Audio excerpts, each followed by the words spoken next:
하나님 말씀은 성경의 토대에서 오직 은혜, 오직 성령, 오직 십자가, 오직 믿음에 의한 삶입니다. 지난주부터 우리는 십자가에 의한 삶에 대해서 살펴보고 있습니다. 주님과의 친밀한 교제의 삶을 위해 우리는 반드시 십자가에 의한 삶을 살아야 합니다. 그리고 그 십자가에 의한 삶의 한 핵심적인 부분은 십자가의 공로만을 믿음으로 의지하여 서는 삶입니다. 오늘 너무나 많은 성도들이 이게 당연하다고 생각합니다. 당연히 우리는 십자가의 공로만을 믿음으로 의지하여 서는 거지. 그러나 성경에 의하면 우리는 매 순간 십자가의 의를 오직 십자가의 공로만을 믿음으로 의지하여 서야 합니다. 이것이 종교 개혁자들이 내건 핵심적인 가치 중에 하나인 오직 믿음으로입니다. 그리고 우리가 이 삶을 살 때 우리는 예수님 안에서 놀라운 승리와 하나님의 놀라운 은혜와 자유함을 경험하게 될 것입니다. 첫째, 주님의 십자가는 항상 의지하는 것입니다. 십자가의 복음은 우리에게 날마다 필요한 것입니다. 십자가의 복음을 의지하지 않고 우리는 한순간도 하나님 안에 설 수 없습니다. 십자가 복음이 우리에게 순간마다 필요한 것임을 가장 잘 말씀해 주신 분이 다름 아닌 예수 그리스도 자신이십니다. 십자가 복음을 이해하는 데 있어서 매우 중요한 구절인 요한복음 6장 53절에서 57절은 다음과 같이 말합니다. 이 말씀은 예수님께서 오병이어의 기적을 베푸신 다음에 자신이 생명의 떡인 것을 말씀하시면서 하신 말씀입니다. 예수께서 이르시되 내가 진실로 진실로 너희에게 이르노니 인자의 살을 먹지 아니하고 인자의 피를 마시지 아니하면 너희 속에 생명이 없느니라.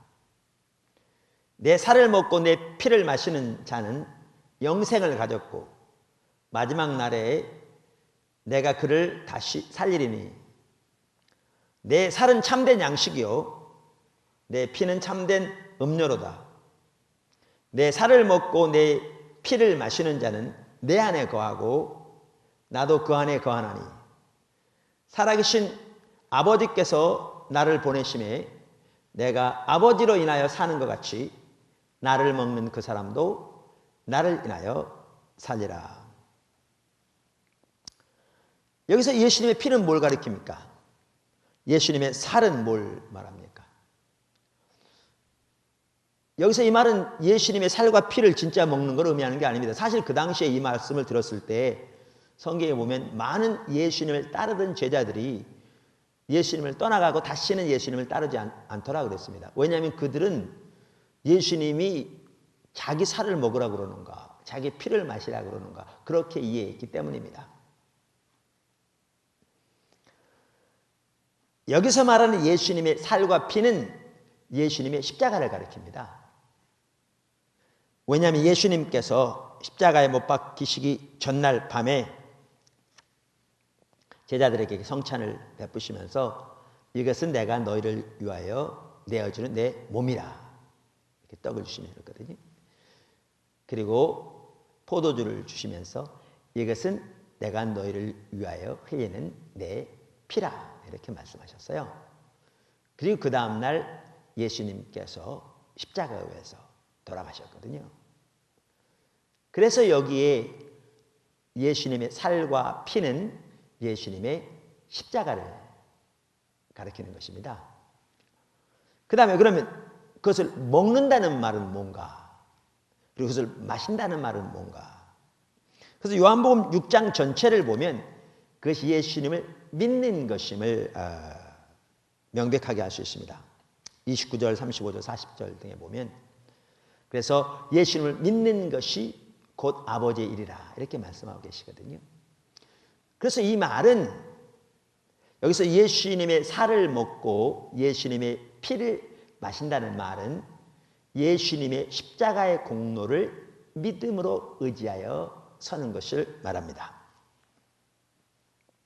그런데 여기서 우리가 이렇게 볼 수 있는 중요한 한 가지가 있는데요.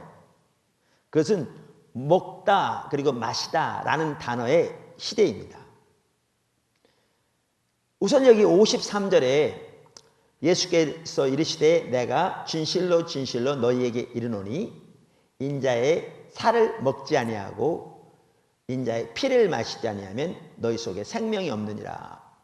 이 절에서 먹다와 마시다라는 단어는 단순 과거형입니다. 그러니까 우리가 과거의 한 시점에서 먹고 마시는 것을 말합니다. 그러니까 이 말은 우리가 거듭나는 믿음을 말하겠죠. 오늘날 이해해서 볼 때에. 무슨 말인가? 우리가 거듭나는 것이 예수님의 십자가의 공로만을 오직 믿음으로 의지하여 서는, 다시 말하면 십자가에 못 박히신 예수 그리스도 그분을 오직 믿음으로 의지하여 서는 그 믿음을 통해서 우리가 거듭나잖아요. 이러한 거듭나는 믿음이 있어야 당연히 우리 속에 생명이 있게 되지요. 사실 오늘날 교회에 오래 다닌 사람들 중에서도 그저 교회 처음 나온 순간부터 성수일 잘하고 11조 잘하고 봉사 잘하고 기도 잘하면 그러면 구원받고 그러면 천국 간다는 이러한 인식 가운데 그저 열심히 교회 생활하고 열심히 봉사해서 이제 나는 천국 가겠지 그렇게 생각하고 있으면서도 십자가에 달리신 예수 그리스도 그분을 오직 믿음으로 신뢰하는, 그래서 십자가에 자기 죄를 위해 돌아가신 하나님 아들 예수 그리스도를 발견하고 자기 죄의 용서와 구원을 위해 오직 그분을 믿는, 그분을 믿되 나의 자신의 구세주로 뿐만 아니라 자신의 삶의 주인으로 그분을 믿고 영접하는 그 믿음이 없는 사람들이 있을 수 있습니다. 그 믿음이 없으면 아직 그 속에 생명이 없는 것입니다.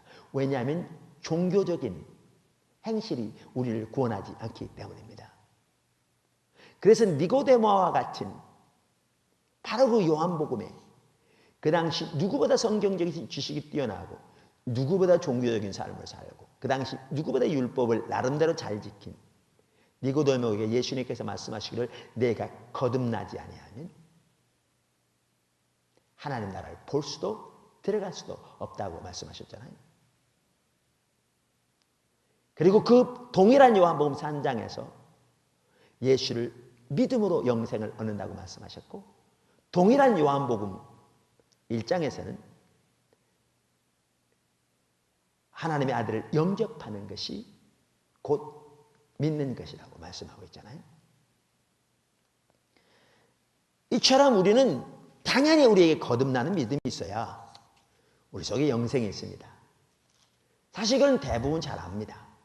그리고 요한복음 53절, 6장 53절이 바로 그 부분을 말하고 있습니다. 그런데 바로 그 다음에 나오는 요한복음 6장 54절과 56절에 나오는 먹다 마시다라는 단어는 현재형입니다. 그러니까 53절에 먹고 마시는 것과는 다른 것을 말합니다. 그래서 내 살을 먹고 내 피를 마시는 자는 영생을 가졌고 마지막 날에 내가 그를 다시 살리리니 내 살을 먹고 내 피를 마시는 자는 내 안에 거하고 나도 그 안에 거하나니. 그래서 여기에 예수님의 살을 먹고 예수님의 피를 마시는 것은 현재적으로 지속적으로 순간순간 예수님의 십자가의 공로를 믿음으로 의지하여 서는 것을 말합니다. 저는 이것이 매우 중요하다고 생각합니다. 왜냐하면 53절에 우리가 과거에 한 번 처음으로 그렇게 예수 그리스도를 믿음으로 구원받죠. 그러나 그 구원받는 믿음과 날마다 예수님의 십자가의 공로를 믿음으로 의지하여 서는 것이 같이 가는 것을 볼 수 있습니다. 왜냐하면 우리의 구원은 그저 지옥 안 가기 위한 보험증 사놓은 게 아니니까요. 그래서 예수님 영접해서 나는 구원받았고 나는 이제 지옥 갈 염려는 없으니까 이제 내 마음대로 살아가는 그것이 신앙은 아니니까요. 그래서 거듭나는 믿음과 순간순간 믿음으로 십자가의 공로를 의지하여 하나님 앞에 서는 삶이 같이 가는 것을 볼 수 있죠. 뿐만 아니라 또한 여기서 중요한 것은 이렇게 순간순간 믿음으로 오직 십자가의 공로만을 의지하여 서는 삶, 혹은 십자가에 못 박힌 예수 그리스도 그분을 의지하여 사는 삶, 그 십자가에 대한 삶인데, 그 십자가에 대한 의인데, 그 삶을 살 때 우리가 하나님과의 친밀한 교제 가운데 거할 수 있다고 말합니다. 왜냐하면 요한복음 전체에서 우리가 예수님 안에 혹은 아버지 안에, 아버지가 우리 안에, 하나님이 우리 안에, 이 말은 하나님과의 친밀한 교제를 말하기 때문입니다. 사실 오늘날 많은 성도들이 우리가 오직 예수 그리스도의 공로를 믿음으로 구원 얻는다는 사실을 알고 있습니다. 그러나 너무나 많은 성도들이 그것은 처음 거듭날 때, 구원받을 때 필요한 믿음으로만 이해하지, 한번 그렇게 구원을 받았으면 더 이상 십자가의 공로만을 믿음으로 의지하여 서는 일은 필요하지 않다고 생각합니다. 그래서 십자가 복음하면 너무나 많은 사람들이 오늘날 그것은 이미 다 섭렵하고 뗀 것이라고 생각하지요. 그러나 십자가의 공로를 믿음으로 의지하여 서는 것은 처음 우리가 구원받을 때뿐만 아니라 날마다 순간마다 해야 하는 것입니다. 실제로 여기에 보시면요, 예수님께서 이렇게 예수님의 살을 먹고 피를 마시는 것을 우리의 양식이라고 말씀하셨습니다. 그만큼 우리가 날마다 육신의 양식을 먹고 살듯이 예수님의 십자가의 공로만을 믿음으로 의지하여 서는 영적인 양식을 우리는 날마다 먹고 살아야 될 것을 예수님은 여기에서 강력하게 말씀하고 계신 것을 볼 수가 있습니다. 그리고 말씀드렸는데, 그러한 십자가의 공로만을 믿음으로 의지하는 삶을 날마다 살게 될 때 거기에 우리는 주님 안에서의 놀라운 평안과 안식을 경험하게 될 것이고, 하나님과 친밀한 교제가 거기에서 자유롭게 이루어지게 될 것이고, 죄책감은 사라지고 하나님의 사랑이 우리 속에 넘치는, 그리고 하나님의 사랑과 용납 안에서 감격하게 되는 삶을 살게 될 것입니다. 둘째, 모든 자기의를 철저히 내려놓아야 합니다. 이처럼 십자가의 공로를 순간순간 믿음으로 의지하기 위해서는 우리는 모든 자기의를 철저하게 내려놔야 합니다. 왜냐하면 자기의를 의지하여 설 때 그것이 곧 십자가의 원수이기 때문에 그렇습니다. 우리가 자기의를 부분적으로라도 의지하고 서면, 우리가 아무리 십자가의 공로를 믿음으로 의지한다고 해도 실제로는 자기의, 자기 행실을 의지하여 서는 것이기 때문에 우리는 하나님의 은혜에서 끊어지고 십자가의 능력은 우리의 삶에서 소멸되게 될 것입니다. 사실 이 부분은 우리가 앞에서 살펴보았습니다.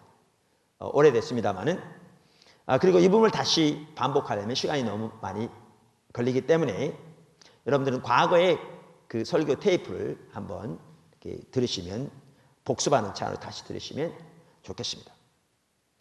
그래서 모든 자기의를 철저히 내려놓아야 되는데, 그 아래 첫째, 모든 자기의를 철저히 내려놓는 것은 자기 속에 어떠한 선함도 없음을 철저하게 인식하는 것을 포함합니다.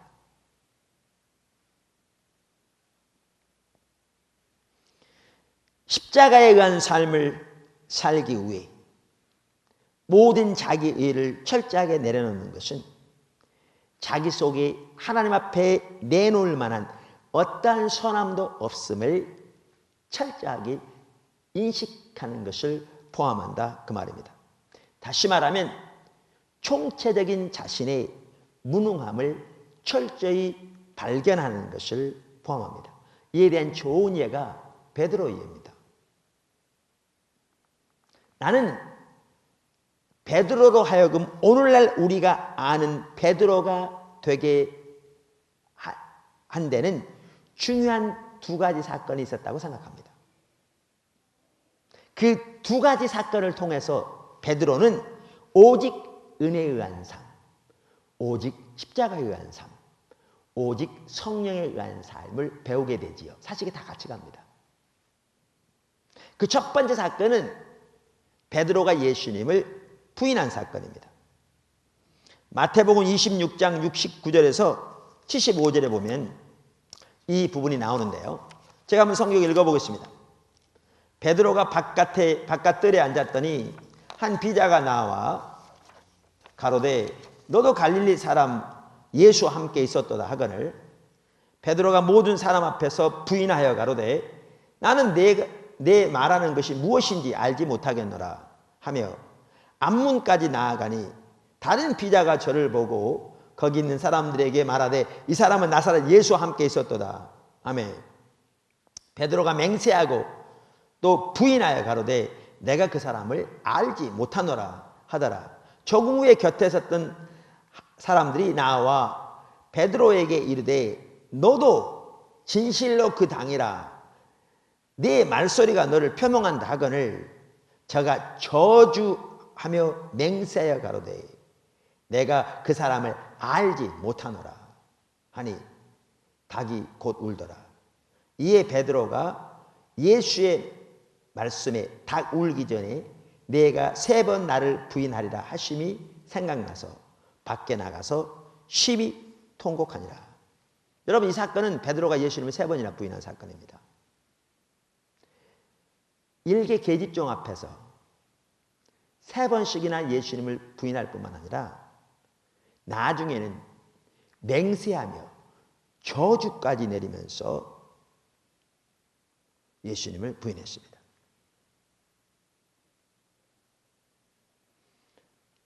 여러분 이 사건이 왜 베드로 하여금 오늘날 우리가 아는 베드로가 되게 한 사건인 줄 아십니까? 이 사건을 통해 베드로는 철저한 자신의 무능함을 발견했기 때문입니다.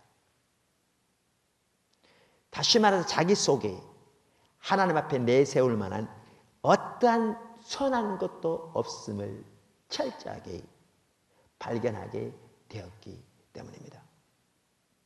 여러분 성경에 보시면요. 베드로는 누구보다 더 열심으로 주님을 따랐던 자입니다.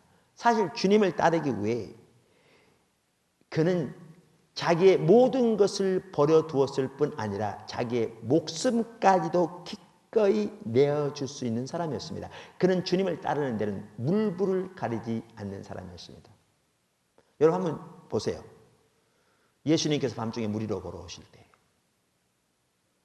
제자들이 다 두려워 벌벌 떨고 있었습니다. 왜냐하면 그들은 9시간이 넘도록 밤새도록 사투를 벌였는데 갈릴리 바다에서 조금도 앞으로 나가지 못하고 그 심한 풍랑 가운데서 고생하고 있을 때 예수님이 물 위로 걸어오신 거거든요. 그때 예수님께서 내니 두려워하지 말라 하셨을 때 베드로가 주시어든 나로 하여금 오라 하소서 그러잖아요. 그랬더니 예수님 오라 그랬더니 그 심각한 그러한 상황에서 베드로가 발을 내디뎌 물 위로 걷잖아요. 그가 좀 가다가 파도를 보고 바람을 보니까 두려워서 의심하였더니 빠지게 되니까 부르짖자 예수님 곧바로 건져주시면서 내가 왜 의심하였느냐 믿음이 작은 자야 그러잖아요. 믿음이 작은 거요? 그 배에 있던 제자들은요. 그들은 배를 떠날 생각조차 하지 못했죠. 이게 베드로입니다.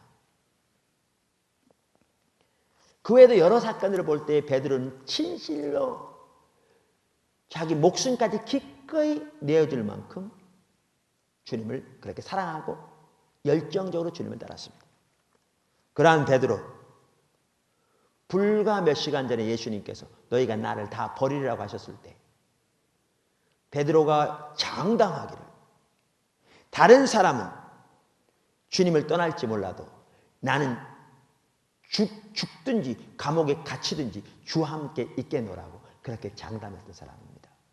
사실 베드로가 그렇게 말했을 때 베드로는 능히 그렇게 할 수 있을 것으로 그는 생각했을 겁니다. 그것이 전혀 그냥 빈말이 아니었을 겁니다. 여러분, 예수님이 잡히는 순간을 보십시오. 그 대제사장들의 하인들이 로마 군인들과 함께 오잖아요. 그때 베드로가 칼을 들고 있다가 칼을 내리치잖아요. 그 종의 귀를 자르죠. 예수님 칼을 거두라고 말씀하시죠. 그때 베드로가 그 종의 귀를 겨냥한 게 아닙니다. 그 종을 베려고 했는데 귀가 맞은 거죠. 여러분, 지금 베드로는 로마 군대를 상대하고 있는 겁니다. 자기 지금 해봐야 몇 명 있습니까? 그 군대도 아니고. 근데 로마 군인들은 거기 있는 사람은 어떨지 몰라도 지금 로마 군대는 그 상상이 가십니까? 근데 베드로는 그 계산하지 않는 사람입니다. 주님을 위해서라면 그는 기꺼이 목숨을 버릴 수 있는 자입니다. 그게 베드로입니다. 근데 그러한 베드로가 일개 계집종 앞에서 자기 목숨이 두려워 3번씩이나, 그것도 저주까지 내려가면서 맹세하면서 예수님을 모른다고 부인한 것입니다. 그때 닭이 울었고, 그때 예수님이 말씀하신 예언이 그대로 성취된 것을 그가 깨달았죠. 그리고 그가 밖으로 나가서 심히 통곡하고 울었다고 성경은 말합니다. 그거요, 회개의 눈물이 아닙니다. 자기 자신에 대한 환멸의 눈물이죠.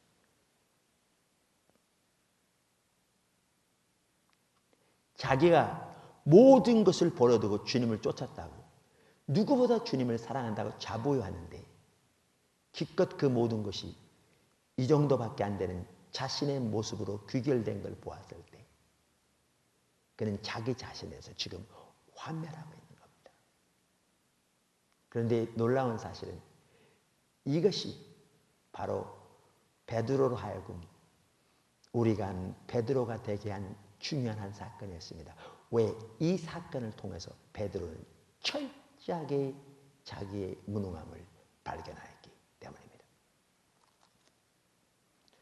베드로가 베드로 되게 한 두 번째 사건은 예수님이 베드로를 찾아가셔서 회복시키신 사건입니다. 그게 요한복음 21장 15절에서 18절에 나오죠. 이제 베드로와 제자들은 다시 갈릴리 바다로 돌아가서 고기를 낚고 있었습니다. 부활하신 예수님께서 이제 베드로와 그 외 제자들을 회복시키려고 찾아가신 겁니다. 예수님이 고기를 구워 놓으시고 그때 제자들이 예수님을 알아보고 이제 물가로 나오죠. 예수님께서 제자들에게 먼저 먹을 것을 주시고 조반을 먹은 후에 이제 그들에게, 특별히 베드로에게 이렇게 말씀하십니다. 제가 21장 15절부터 읽어보겠습니다. 저희가 조반을 먹은 후에 예수께서 시몬 베드로에게 이르시되 요한의 아들 시몬아, 내가 이 사람들보다 나를 더 사랑하느냐 하시니 가로되 주여 그러하여다. 내가 주를 사랑하는 줄 주께서 아시나이다. 가라사대 내 어린 양을 먹이라 하시고, 두 번째 가라사대, 그리고 세 번째 가라사대 똑같이 말씀하셨죠. 그랬더니 베드로가 심히 근심하였다 이렇게 말합니다. 그러면서 주여 모든 것을 아시오니 내가 주를 사랑하는 줄 주께서 아시나이다. 예수께서 가라사대 내 양을 먹이라. 여러분, 왜 예수님께서 베드로에게 이렇게 말씀하셨다 생각하십니까? 베드로는 다른 모든 사람들을 다 버릴지라도 자기는 예수님과 함께 죽는데도 갇히는데도 같이 가겠다고 장담했던 사람입니다. 이렇게 물으셨죠. 그래서 그다음 왜 이렇게 3번씩 물으셨다고 생각하십니까? 베드로가 예수님을 3번씩이나 부인한 사건을 상기시키고 그의 상처를 치유하고 회복시키기 위함이죠. 만약에 예수님께서 베드로를 찾아가셔서 그를 회복시키지 않으셨다면 베드로는 끝났을 겁니다. 그렇게 예수님을 부인하고 그렇게 했던 그가 어떻게 예수님을 증거한다고 예수님의 말씀을 전한다고 말하겠습니까? 그래서 예수님 찾아가신 거죠. 그러면서 3번씩이나 이렇게 물으시면서 그가 예수님을 3번씩이나 맹세하면서 저주까지 내리면서 부인했던 사건을 상기시키지요. 그러면서 이렇게 말씀하시죠. 내 양을 먹이라.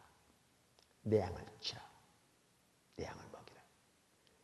이때야 비로소 베드로는 과거에는 그가 자기 열심과 자기 노력과 자기 헌신의 토대에서 주님을 따랐더라면 예수님을 부인한 사건을 통해서 자기의 철저한 무능함을 발견하고 자기 속에는 하나님을 기쁘시게 할 만한 어떠한 선한 것도 없음을 발견하고 이제 예수님께서 그러한 자기를 그렇게 부르셨을 때 이때야 비로소 그는 오직 하나님의 은혜에만 의지해서 오늘날로 말하면 오직 십자가의 공로만을 믿음으로 의지해서 하나님 앞에 서게 되지요. 그래서 이 두 사건이 바로 베드로로 하여금 우리가 아는 베드로가 되게 한 사건입니다. 그래서 이러한 베드로에게 예수님께서 21장 18절에서 이렇게 말씀하시죠. 내가 진실로 진실로 네게 이르노니 젊어서는 내가 스스로 띠띠고 원하는 곳으로 다녔거니와 늙어서는 내 팔을 벌리리니 남이 내게 띠띠우고 원치 아니하는 곳으로 데려가리라. 과거에는 그가 자기 열심과